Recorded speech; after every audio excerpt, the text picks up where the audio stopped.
સદગુરુના શિષ્યો ઘણા હતા. એમાં એક શિષ્ય વર્ષો જૂનો હતો. તો કે આ તમે એક ને એક બે જેવી દીવા જેવી વાત સમજાવી છે તો કોઈને સમજાતી કેમ નહીં? એનું કારણ શું? ગુરુજી કે આ વાત સમજવા માટે 3 સદગુણ અત્યંત આવશ્યક છે. પહેલી વહેલી તો આ વાત સમજવા માટે શ્રદ્ધા.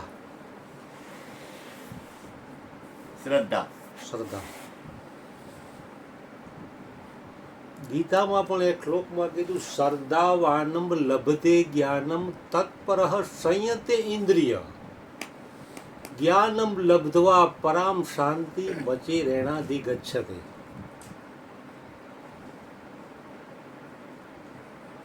એટલે પહેલો વહેલો સદગુણ છે એ શ્રદ્ધા છે. હાલ બાપાએ ભજન ગાયું, શ્રદ્ધાની દોરી ઝાલો રે જોર કરીને. જેમ ધંધો કરવો હોય માણસને તો કરોડો રૂપિયા નાખે તો એને શ્રદ્ધા હોય ને આમાંથી કમાય છે. એમ પછી ન કમાય એના નસીબ. અને બીજો સદગુણ છે તત્પરતા, ઉત્સાહ. તત્પરતા એટલે ઉત્સાહ.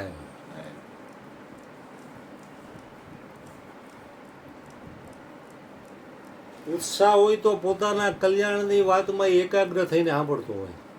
એ મોબાઈલ લઈને ન બેસે ચાલુ સત્સંગમાં. કલાક 2 કલાક અહીં બેહવા માટે મળી, તમે 22 કલાક તો મોબાઈલ લઈને બેઠા જ છો. તો પછી મોબાઈલ લઈને બેહવું હોય તો ઘરે બેહવું ના જરૂર શું આવવાની? મોબાઈલ લઈને બેહવા માટે તો ઘણા ઠેકાણા. શ્રદ્ધા અને તત્પરતા. અને ત્રીજો સર્વશ્રેષ્ઠ ટોપ લેવલનો સદગુણ છે સમર્પણતા.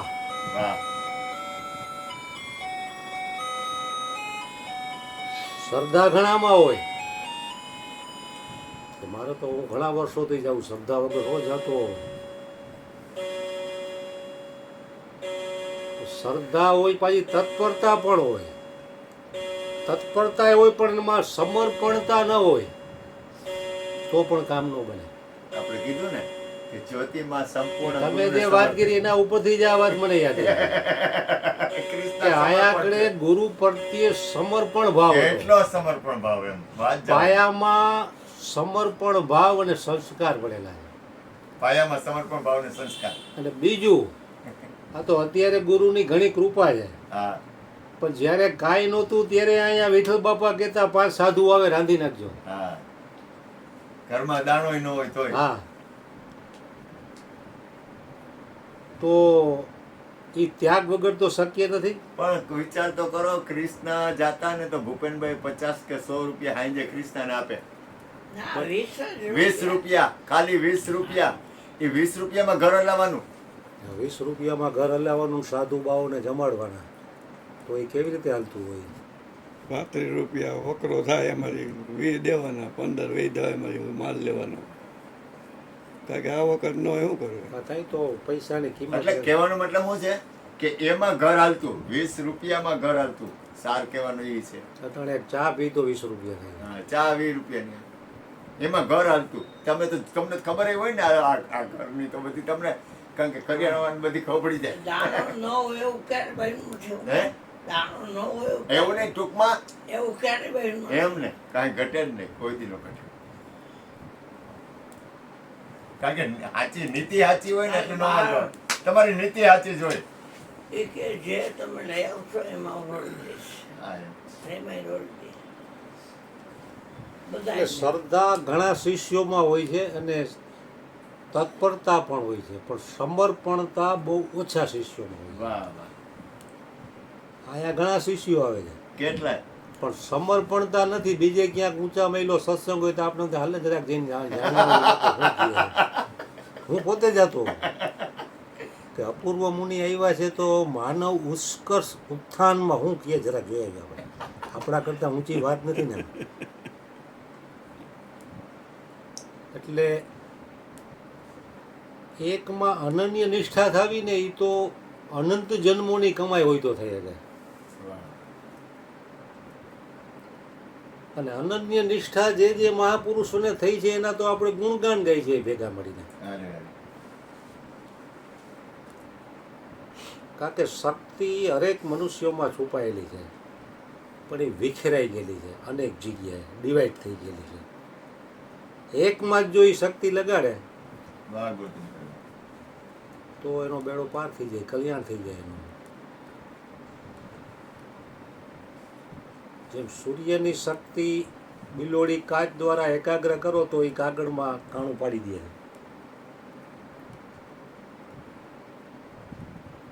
હમણાં ગુરુ પૂર્ણિમા આવશે ને વ્યાસ પૂર્ણિમા પણ કહે. હમણાં આવશે. तो व्यास पूर्णिमा का मतलब क्या है कि शिष्य की बिखरी हुई वृत्तियों को एकत्र करने की कला जो जानता है उसका नाम व्यास है.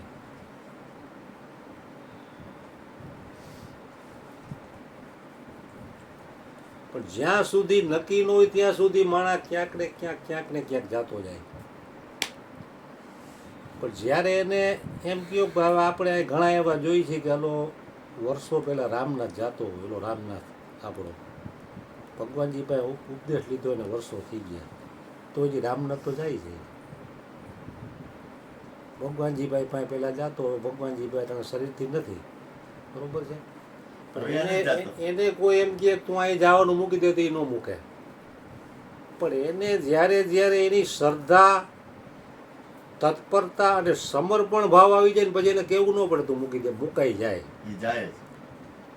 હું કોઈ પણ વસ્તુ મૂકું ને એમાં મને અહંકાર દે સૂક્ષ્મ.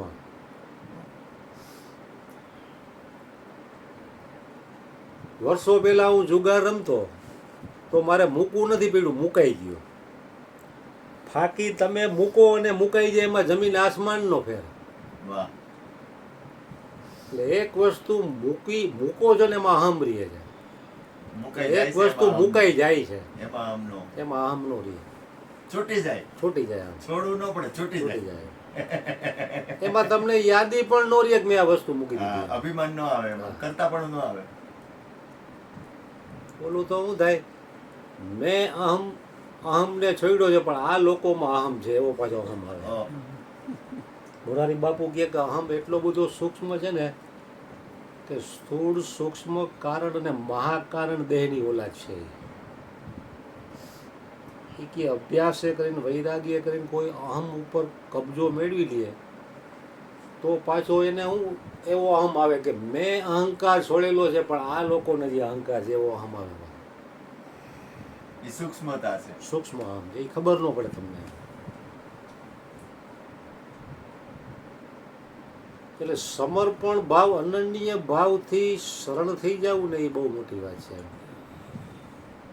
પછી એને સંસારમાંથી મન હટાવવું ન પડે, હટી જાય.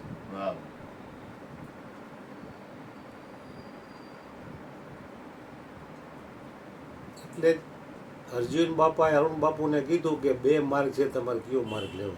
મને યાદ આવી હતી, સાચી વાત છે. તો આપણને ગુરુ એમ કહે તમારે કયો માર્ગ જોઈએ તો આપણે મોટે ભાગે એમ કે સત્તાનો આપી દો ને, એટલે કોઈના ભાઈ સાહેબ બાપા ન કરવા, હું કહું બધા કરે ને.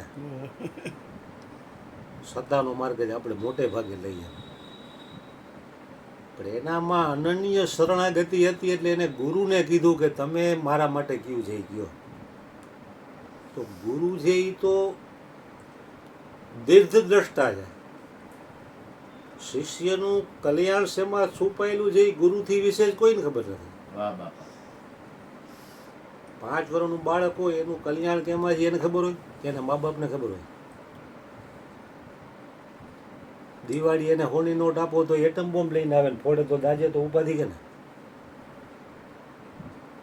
ફટાકડાની દુકાન એના બાપની હોય તો હોની નોટ એ પડી લે ને એક તમાચો મારે. એટલે આ વહમવું પડે છે ગુરુનો માર કે પૈસા આવી જાય ને તમાચો ખાવાનો.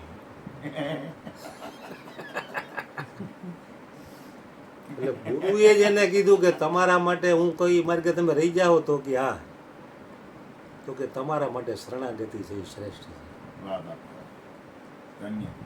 એટલે શરણાગતિમાં અહંકાર આવવાની શક્યતા નથી એમ. વાહ ગોરધનભાઈ, વાહ. સત્તામાં આવે, સત્તામાં પડવાના ચાન્સ ઝાઝા. શરણાગતિમાં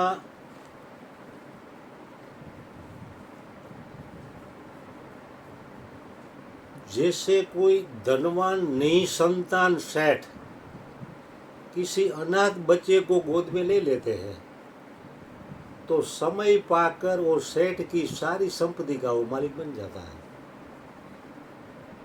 तो छोकराए મહેનત કાંઈ કરી, એ ઓલા શેઠને શરણાગત થઈ ગયો તો બધું એનું થયું. તો એ તો એનો લૌકિક શેઠ જેની પાસે કદાચ 2-5-50 કરોડ હોય, પણ આ તો અનંત કોટી બ્રહ્માંડ નાયકની શરણાગતિ.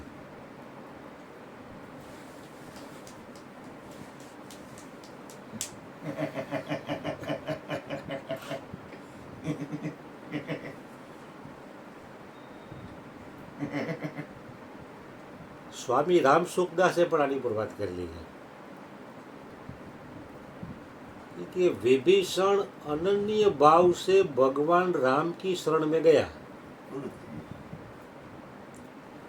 रावण ने उसको लात मार कर भगा दिया तो अनन्य भाव से भगवान राम की शरण में गए. तो एक बार ऐसा हुआ कि विभीषण से एक अनजाने में ब्रह्म हत्या हो गई. एक ब्राह्मण ने मार लिया. બ્રાહ્મણોએ વિભીષણને પકડ્યા અને બાંધી દીધા. પછી એને ખબર પડી कि वो भगवान राम का शरणागत भक्त है.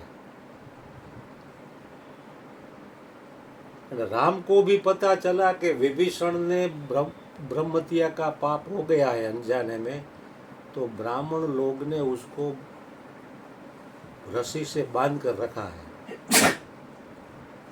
तो कि આપણે એમ કરો, ભગવાન રામ જે કહે ને એ આને સજા આપી. એટલે ભગવાન રામને ત્યાં બોલાવ્યા. વિભીષણને દોડા હાથથી બાંધી દીધેલા બધા બ્રાહ્મણો. એ કે રામ કહે ને એ આપણે સજા આપશું. तो भगवान राम की वो विभीषण अनन्य भाव से मेरी शरण में है. सेवक की भूल स्वामी की मानी जाती है. आप जो सजा देना चाहते हो आप मुझे दे सकते हैं. इसमें गलती उसी की नहीं है, गलती मेरी है. सेवक की भूल स्वामी की मानी जाती है. तो अनन्य भाव से भगवान की शरण में जाने का इतना बड़ा भारी महिमा जब ब्राह्मणों ने सुना तो ब्राह्मण ने सजा देने की बजाय सभी ब्राह्मण नतमस्तक होकर भगवान राम की शरण में चले गए.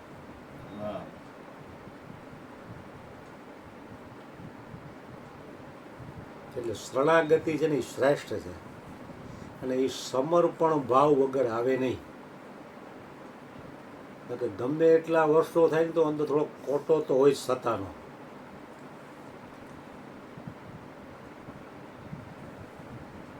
આ સત્તા કોને ન ગમે કે હું કહું એમ બધાય કરે, મારા અંડરમાં રહીએ, મને પૂછીને કામ કરે.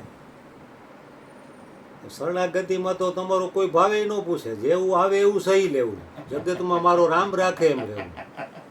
કંઈક છાશ પી લે, છાશ જ પી લેવાની, કેરી ખાઈ લેવાની, વાત થાય પૂરી. ઓય બાપા, કોઈક 2 જણા અહીંયા આવે તો કંઈક રાંધે તો ખાવાનું. મેં કે ઓલી 5 રૂપિયા વાળી કોથળી છાશ નહીં પી લેવાની. કંઈક વળી કોઈક આઈસ્ક્રીમ લઈને આવે ખવારની રોટલી બનાવેલી છાશમાં વગાઈને ખાઈ લેવાની. શરણાગતિમાં સત્તામાં તો કેવું પડે, હાલે ટિફિન લેતો હોય છે 10 જણાનું, ભૂકા નીકળી જાય. શરણાગતિ વહમી છે ભાઈ, એ ચામડા ઉતારી નાખે. એટલે સદગુરુ મહારાજ શ્રીને આપણે અનન્ય ભાવથી બધા ગુરુ ભક્તો પ્રાર્થના કરીએ કે તમે અમને જે જ્ઞાન આપ્યું છે એમાં અમારી પણ અનન્ય ભાવથી સમર્પણતા જીવનના છેલ્લા શ્વાસ સુધી ટકી રહે એવી તમે અમારી ઉપર કરુણા કરો. સદગુરુ મહારાજ બાપા ભજન 4 અને 4 ગિયર